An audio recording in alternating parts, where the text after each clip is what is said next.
안녕하세요. 저는 현재 여성 청소년과 여경으로 근무 중인 여자입니다. 여러 가지 사건 사고들로 인해 머리 부여잡고 하루하루를 버티면서 일하고 있는 요즘인데요. 도난과 같은 가벼운 사건들부터 살인 같은 무거운 사건들까지 한두 건이 아니라서 정말 머리가 아픕니다. 가뜩이나 저와 아무 상관도 없는 타인으로 인해 하루도 조용할 날 없는 시끄러운 세상에서 제 문제까지 겹치게 되니 한동안은 정말 제정신이 아니었던 것 같아요. 제게도 조용할 틈 없는 이 세상만큼이나 복잡하게 얽힌 가정사가 있어요. 예전엔 학교 다닐 땐 친구들한테 제 가정사를 말하면 저는 아무렇지도 않았는데 제 얘기를 들은 친구들은 저를 불쌍한 눈으로 봐서 그 뒤로는 말을 잘 안 하게 되더라고요. 하지만 요즘은 제 가정사를 말해도 불쌍한 눈으로 보지 않는 거예요. 오히려 어머니가 두 분이나 계셔서 좋겠다는 말을 자주 들었죠. 지금부터 여러분들께도 왜 저희 어머니가 두 분이 되었는지 그 사연을 차근차근 들려드리려고 해요. 저는 다른 친구들과 다른 삶을 살아오면서 친부모님에 대한 기억이 단 하나도 없었고 가족이라는 기억 자체가 중학생 때부터 만들어지기 시작했어요. 예상하신 분들도 있겠지만 저는 기억조차 없던 아주 어릴 때부터 보육원에서 살았었어요. 부모님이 버린 건지 돌아가신 건지 모른 채 보육원에 있던 언니 오빠들과 함께 살아왔어요. 그러다 언니 오빠들도 하나씩 입양을 가거나 성인이 되어 독립을 하면서 제가 맏언니가 될 때까지 있었죠. 저는 좋은 양부모님을 만나 입양을 가는 언니 오빠들을 많이 부러워했어요.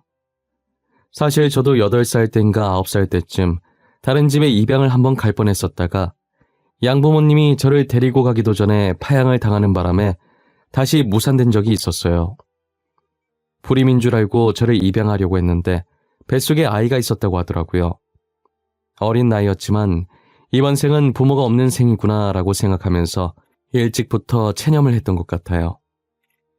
그렇게 파양당하고 며칠 뒤 한 아주머니께서 저희 보육원에 봉사를 오신 거예요. 책과 연필 같은 학용품들을 나눠주셨고 가끔 시간 나실 때 저희 보육원 청소도 해주시던 분이셨어요. 저는 낯가림이 심한 성격이라 또래 아이들이든 어른이든 구분할 것 없이 먼저 못 다가갔었어요.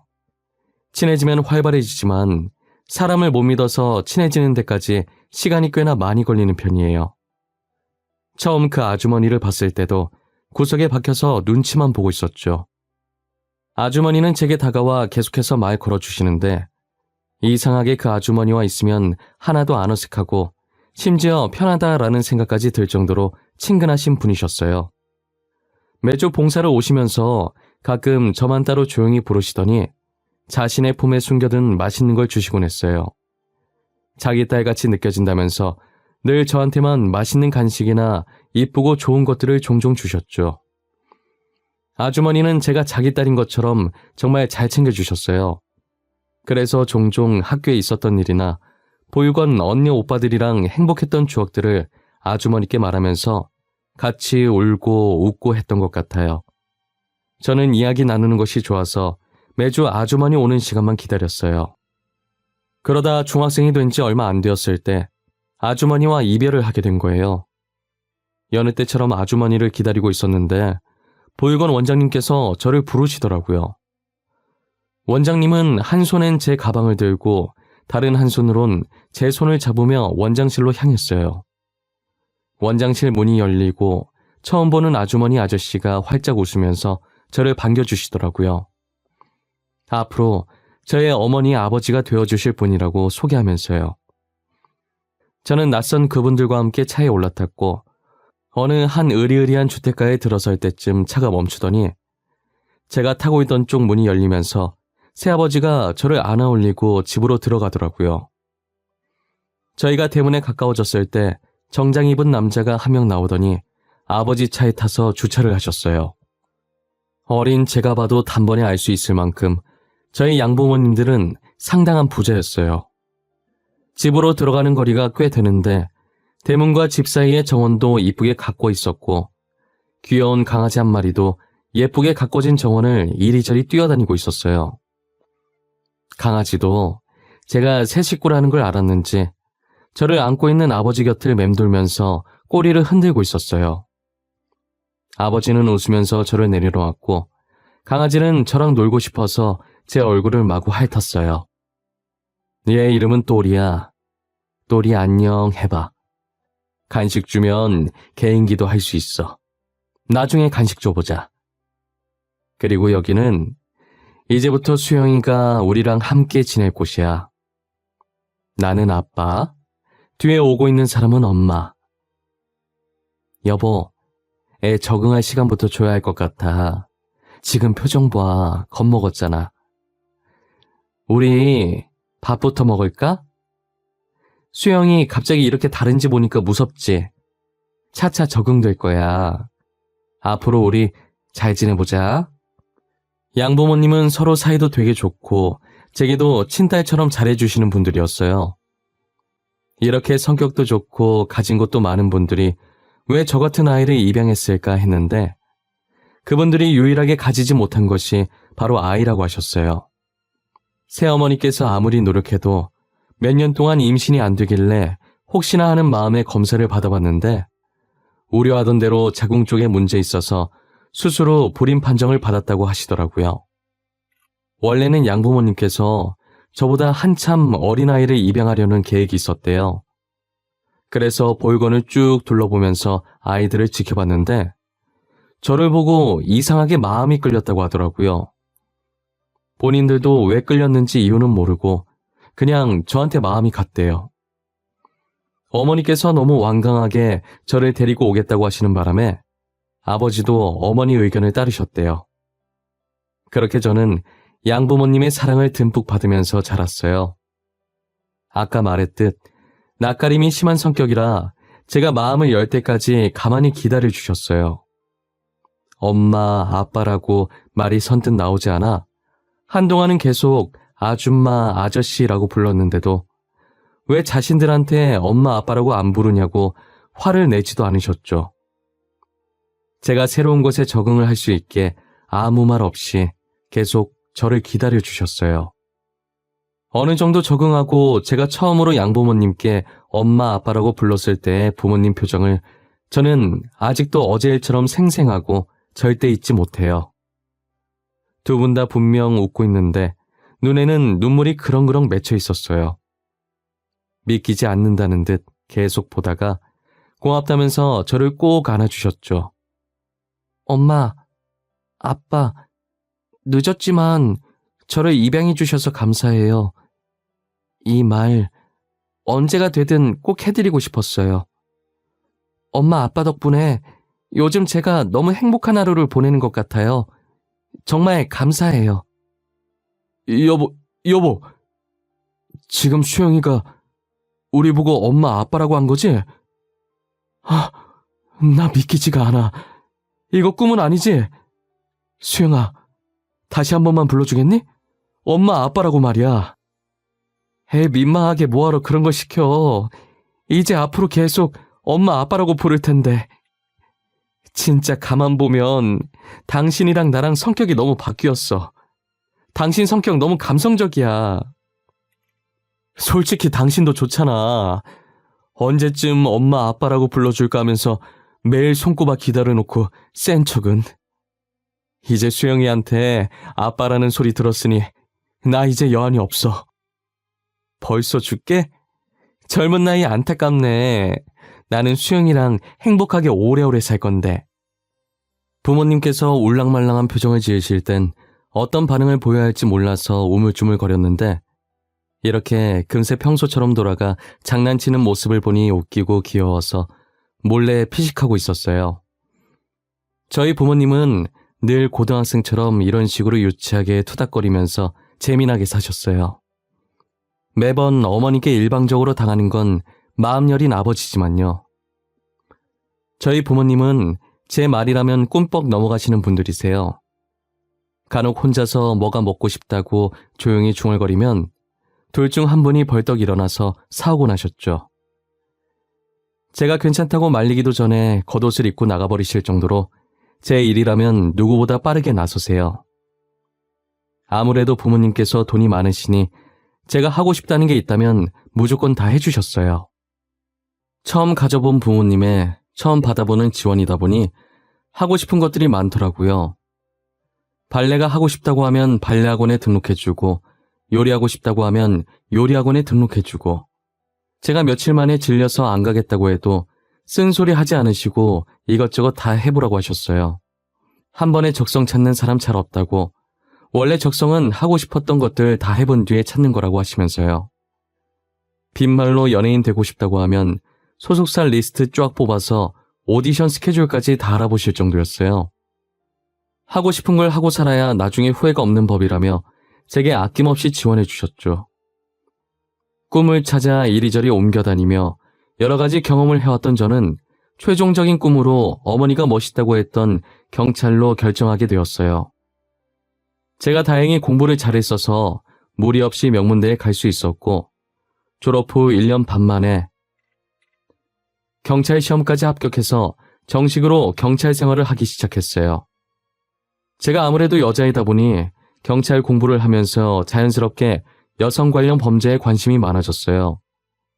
그래서 고민도 없이 여성 청소년과로 지원하게 되었고, 저희 과에서 일어난 사건들은 제 일처럼 생각하며 열심히 범인을 잡으려고 노력했어요.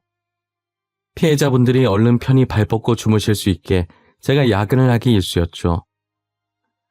평소처럼 야근하고 선배가 부탁했던 자료들 선배 자리에 두면서 수사 일지가 올려져 있길래 살짝 봤는데, 남편에게 맞아서 신고 들어온 건수가 생각했던 것보다 많더라고요. 피해자가 제출한 증거 사진들을 보고 있으면 같은 여자로서 너무 화가 났어요. 저는 아예 자리를 잡고 계속해서 수사 일지를 넘겨보고 있었어요. 한참 보고 있는데 제 귀에 대고 누군가가 뭐하냐고 말하더라고요. 갑자기 들려오는 목소리에 너무 놀라서 저도 모르게 선배 얼굴을 주먹으로 쳐버렸어요. 선배인 걸 확인하고 죄송하다고 머리를 얼마나 숙였는지 몰라요. 선배는 괜찮다고, 놀래킨 건 자기라고, 맞아도 싸다고 웃어주셨어요. 선배들 다 집에 간 줄 알았는데 자리 주인이었던 선배가 아직 퇴근 안 하고 남아있었던 거예요. 제가 열심히 하는 걸 알아서 그런지 수사 일지 가지고 가서 제 자리에서 보라고 하시더라고요. 자기도 지금 자리에 앉아서 할 일이 있다고 하시면서요. 저는 죄송하다면서 선배 자리에서 일어나 수사 일지를 들고 제 자리로 돌아왔어요. 마저 보고 있는데 2년 전에 일어났던 사건의 피해자 사진이 어딘가 모르게 굉장히 낯익더라고요. 분명 어디서 본 것 같아 기억을 더듬어 보는데 보육원에 봉사 왔었던 아주머니신 거예요. 잠깐만. 이분이 왜 여기에 있지? 분명히 아주머니 맞는데? 너 뭐 보고 그렇게 놀라는 거냐? 왜 혼자서 궁시렁궁시렁거려? 아, 이거? 왜? 혹시 네가 아는 사람이야? 피해자, 가해자 둘 중 누구라는데? 피해자요. 예전에 제가 알고 지내던 아주머니시거든요. 근데 이분이 왜 여기 있어요? 가해자한테 어떤 식으로든 피해를 받았으니까 여기에 있는 거겠지? 다른 분들이랑 똑같아. 가해자인 남편은 지금 교도소에 가 있고, 이분도 참 딱하신 분이야. 참 착하신 분이셨는데 집에서는 왜 이런 대우를 받고 계신 건지. 언젠간 아주머니를 다시 만나고 싶다는 생각을 종종 한 적이 있긴 하지만 이렇게 마주할 줄은 몰랐어요. 제 기억 속 아주머니는 한없이 다정하고 착하신 분이셨는데 왜 이런 일을 당하신 건가 안타까웠어요. 아주머니 사진을 빤히 보고 있으니 가슴 깊숙한 곳에서 울컥하는 감정들이 올라왔어요. 아주머니 남편 되는 사람은 몇 년 전에도 한번 아주머니를 때리고 징역을 산 적이 있더라고요. 진술한 것 보니 출소하고 얼마 안 돼서 아주머니를 보니 괘씸한 마음에 또 손이 올라갔던 것 같아요. 결국 아주머니 남편은 이렇게 주민들의 신고로 또다시 징역을 살게 되었고요. 출소일이 언제인지 보니까 얼마 안 남아서 혹시나 또 이런 일을 당하시게 될까 걱정이었어요. 저는 한 달 동안 야근에 찌들어 있다가 오랜만에 정시 퇴근하고 집에 가는 길이었어요. 정말 간만에 정시 퇴근이라 신나서 손을 바지 주머니에 꽂고 콧노래를 부르며 가고 있었어요.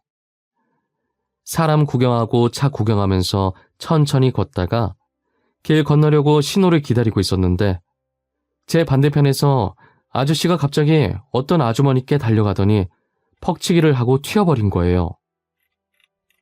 신호 바뀌려면 아직 멀었고 범인 잡으려고 무작정 뛰었다간 저 때문에 운전자들이 피해볼 것 같아서 이러지도 못하고 저러지도 못한 채 발만 동동 구르고 있었어요. 저는 신호가 바뀌자마자 아저씨가 뛰어갔던 방향으로 미친 듯이 뛰어갔어요. 사건 현장이 멀리 있었고 신호 바뀌는 동안 아저씨가 자취를 감춰버려서 도저히 잡을 수가 없었어요. 저는 다시 현장으로 돌아와서 119에 전화를 했고 아주머니 상태를 살폈어요. 머리 쪽에서 피가 나길래 얼마나 다쳤는지 상태 확인하면서 아주머니 얼굴을 봤는데 제가 있던 보육원에 봉사 오시는 그 아주머니신 거예요. 얼굴을 확인하는 순간 너무 놀라서 정신이 멍해지더니 머리가 새하얘지더라고요. 그때 갑자기 아주머니의 사건 일지가 생각났고 아주머니 남편의 출소일이 생각났어요. 휴대폰으로 날짜를 확인해보니 바로 전날 출소를 했더라고요. 저는 아주머니를 이렇게 만든 사람이 남편이라는 걸 본능적으로 직감했어요. 아무런 기척 없는 아주머니의 볼을 살짝 치면서 눈 떠보라고 했지만 머리에 충격을 받아 의식을 완전히 잃으셔서 눈을 뜨실 리가 없었어요. 얼마 지나지 않아 구급차가 도착해서 아주머니를 옮기고 뒤이어 제가 타려고 하자 대원이 제지하길래 경찰이라고 경찰증을 보여준 후에 같이 동승해서 병원으로 향했어요. 제가 환자분 상태를 쭉 봤는데요. 혹시 같이 오신 분은 신희경 환자분 보호자신가요? 아니요, 보호자는 아니고 사건 현장을 목격한 목격자이자 경찰입니다. 제가 보호자께 상태 전달할 테니 환자 지금 어떤지 저한테 말씀해 주실 수 있을까요? 눈으로 봤을 땐 심각한 정도는 아니고요. 머리도 크게 다치지 않아서 걱정할 정도는 아니긴 한데 혹시 모르니 정밀검사를 받아보시는 게 어떨까 싶네요. 입원 수속 밟고 오시면 바로 진행하도록 하겠습니다. 그럼 제가 바로 입원 수속 밟을 테니 정밀검사 좀 부탁드릴게요. 감사합니다. 의사가 겉눈으로 봤을 땐 심하게 다친 것 같진 않아 보인다며 혹시 모르니 정밀검사를 하자고 하더라고요. 일단 알겠다고 하고 입원 수속을 하려고 아주머니 겉옷주머니에 있던 지갑을 들고 와서 데스크로 갔어요. 저는 지갑에서 아주머니의 주민등록증을 꺼내서 간호사분께 드렸어요. 그런데 주민등록증을 꺼냄과 동시에 낡은 사진 한 장이 같이 떨어지더라고요. 뒷면이 위로 가게 떨어져 있었는데 삐뚤빼뚤한 글자가 한 줄 적혀 있었어요. 주워서 보니 사랑하는 딸과 처음으로 찍은 사진이라고 적혀 있더라고요. 저는 다시 지갑에 넣어드리려고 아무 생각 없이 사진을 앞면으로 돌렸어요. 주민등록증에 있던 자리에 그대로 다시 넣고 있는데 사진 속에 있는 아이의 얼굴이 눈에 들어오더라고요. 아이의 얼굴을 보고 지갑을 떨어뜨리면서 저도 모르게 짧게 소리를 지르고 양손으로 입을 막았어요. 제 목소리에 놀란 주변 사람들은 다 저를 쳐다봤고 저는 눈치를 보면서 다시 지갑을 주워들었어요. 떨리는 손으로 사진을 다시 봤는데 눈 비비고 다시 봐도 사진 속에 웃고 있는 아이는 저더라고요. 아주머니와 친해지고 나서 둘이서 산책하면서 보육원 근처에 핀 벚꽃을 구경하다가 자신과 사진 한 장만 같이 찍어줄 수 있냐고 하길래 흔쾌히 알겠다고 하고 찍어줬던 사진이거든요. 저는 다시 글씨가 적혀있는 뒷면으로 돌려서 사랑하는 딸이라는 글자를 손가락으로 매만졌어요. 그러니까 정리하면 사진 속에 있는 사람은 저와 아주머니이고 아주머니가 사랑하는 딸과 찍은 사진인데 거기에 제가 있으니 제가 아주머니의 딸이라는 말이잖아요. 기억에도 없는 제 친모모님 중 한 분이 아주머니였다는 게 믿기지 않았어요. 아주머니가 제 친모라고 하니 보육원에서 저만 이뻐했던 게 납득이 되더라고요. 맛있는 거나 좋은 게 있으면 저를 주려고 숨겨놓던 아주머니의 행동이 이제야 이해가 갔어요. 저는 단순하게 제가 아주머니 눈엔 예뻐 보여서 그런 건 줄 알았는데 자신의 딸이라서 그랬던 것이었어요. 아주머니께서 제게 했던 행동은 어느 정도 이해가 됐는데 왜 저를 다시 데리고 가지 않고 봉사자로 제 옆에 계속 맴돌았는지는 이해가 되질 않더라고요. 분명 제가 자신의 딸인 걸 알고 그렇게 행동했을 것 아니에요. 사진 뒷면에도 떡하니 사랑하는 딸이라고 적혀 있으니 말이에요. 저는 돈이 없어도 잘 집이 없어도 부모님만 있으면 행복할 것 같다고 늘 생각했었거든요. 하지만 아주머니를 원망한 것도 잠시였고 지금 상황을 보니 왜 저를 못 데리고 갔는지 알 것도 같았어요. 저는 아주머니가 누워 계신 병실에 앉아 한숨을 쉬면서 사진을 계속 뚫어져라 보고 있는데 의사가 다시 들어와서 검사 결과를 말해주시더라고요. 검사를 다 해봤는데 다행히 머리에 살짝 찢어진 것 외엔 아무런 이상이 없네요.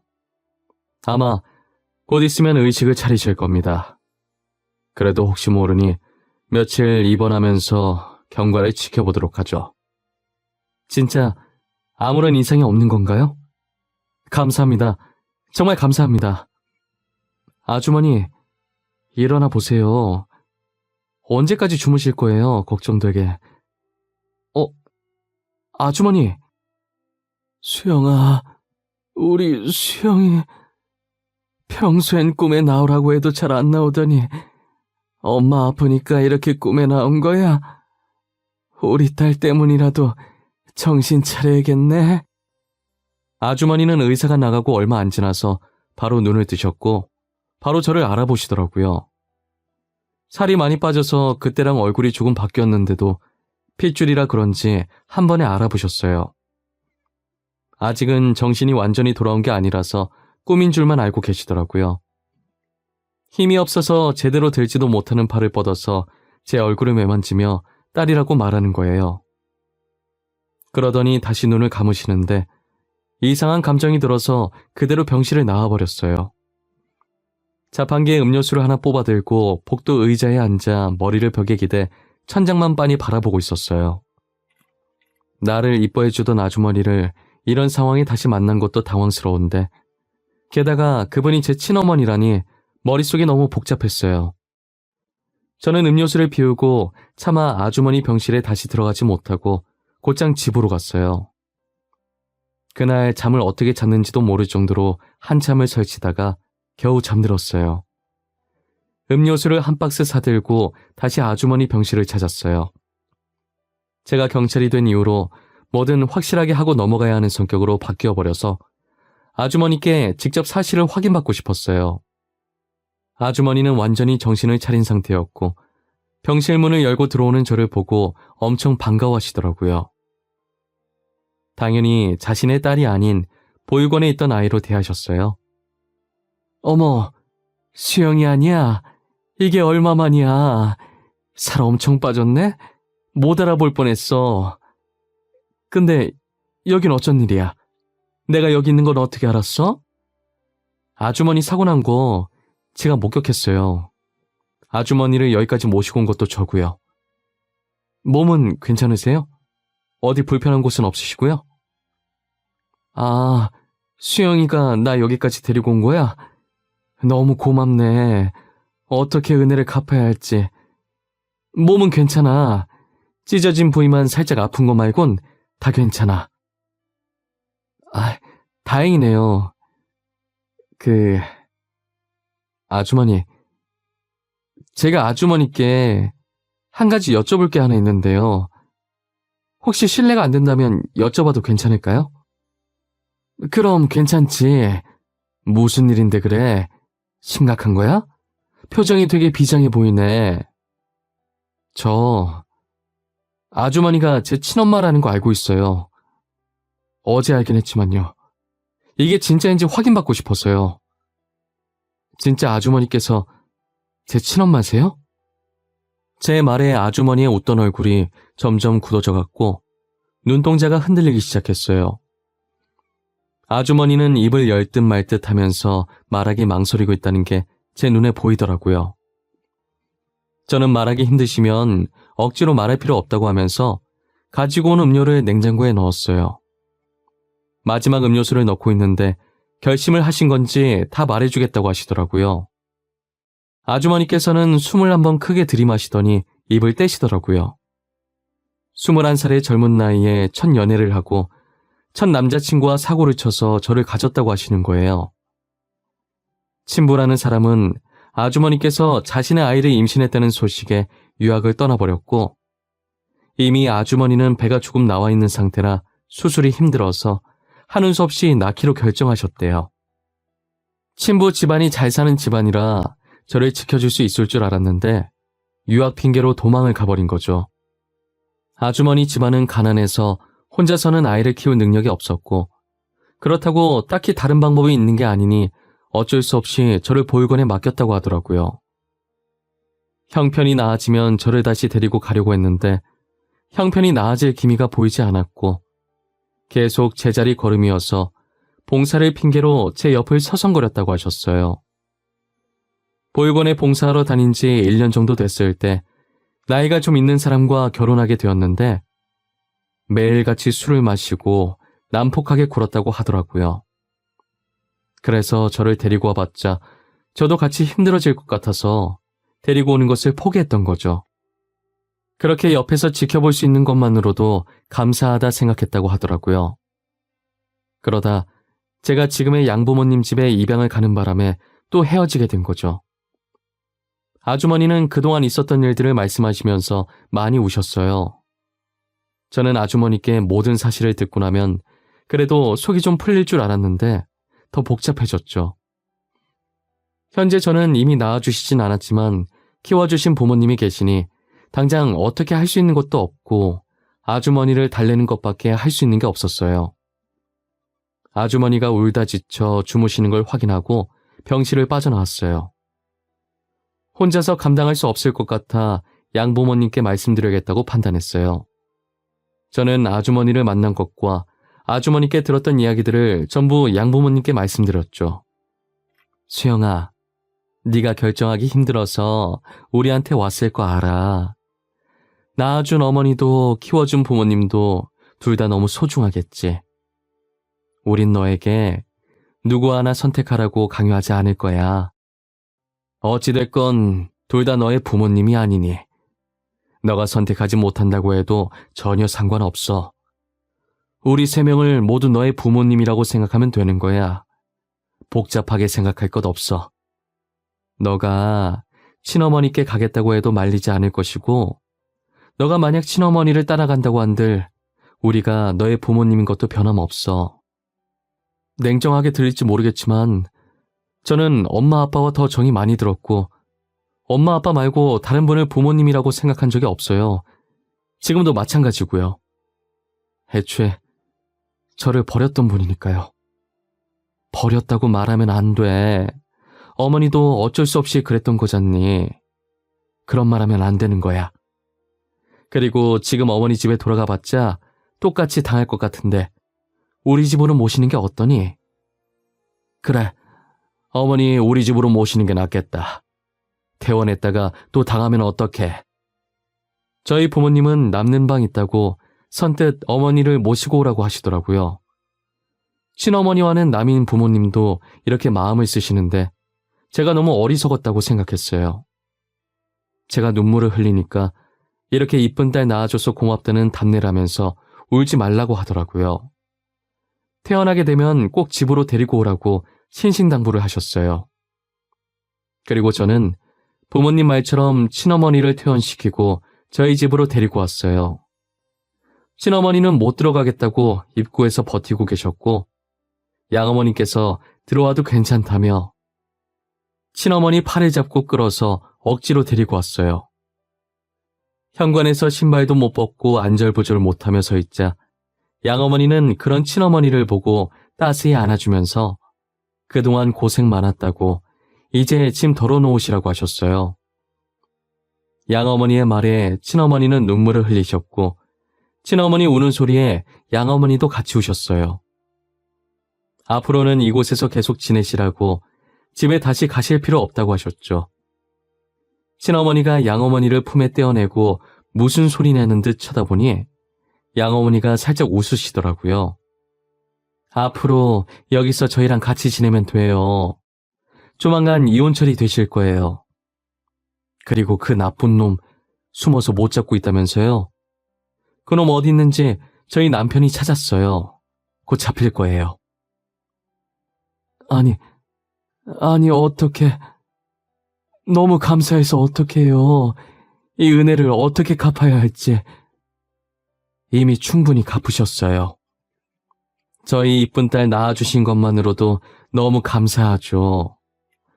오히려 저희가 어머님께 갚아야 하는걸요. 그러니 어머님 집이라 생각하고 편히 계세요. 그렇게 저희 부모님과 저, 그리고 친어머니까지 한 집에서 같이 살게 되었어요. 친어머니는 이대로 빌부터 살 수 없다고 집안일을 자처하시더라고요. 부모님이 괜찮다고 말려도 봤지만 친어머니께서 너무 완강하게 나오셔서 어쩔 수 없이 그렇게 하라고 했어요. 그렇게라도 해야 마음이 편하시겠다면 말리지 않겠다고 하시면서요. 그래도 친어머니 몰래 어머니께서 집안일 몰래 해주시고 계세요. 친어머니 그렇게 만든 나쁜 놈도 잡아서 이혼시키고 교도소에 넣었고요. 아마 저희 부모님이 없었다면 친어머니는 여전히 나쁜 놈한테 다 하고 있었을 거예요. 저도 그놈 찾아다니느라 똥줄 빠졌을 거고요. 이제 정말 모든 것이 끝난 것 같아요. 저희는 지금 4명이서 한 가족처럼 잘 지내고 있어요. 부모님도 친어머니도 제게 정말 잘해주시죠. 어머니가 2명이 계시니 얼마나 든든한지 몰라요. 예전엔 부모님 없다고 불쌍하게 봤던 친구들도 이제 부모님이 3명이라고 부러워하죠. 좋은 게 좋은 거라고 뭐든 좋은 쪽으로 생각하려고 해요. 어차피 부모님들도 서로 잘 지내고 하니까요. 저의 긴 이야기는 여기서 끝을 내보려고 합니다. 만날 사람은 언젠간 만난다고 저는 친어머니를 이렇게 만나게 됐네요. 여러분들도 잃어버렸던 인연이 있으시다면 언젠간 저처럼 다시 만나게 될 날이 올 거예요. 그날까지 늘 희망을 잃지 않고 건강하게 지내셨으면 좋겠습니다.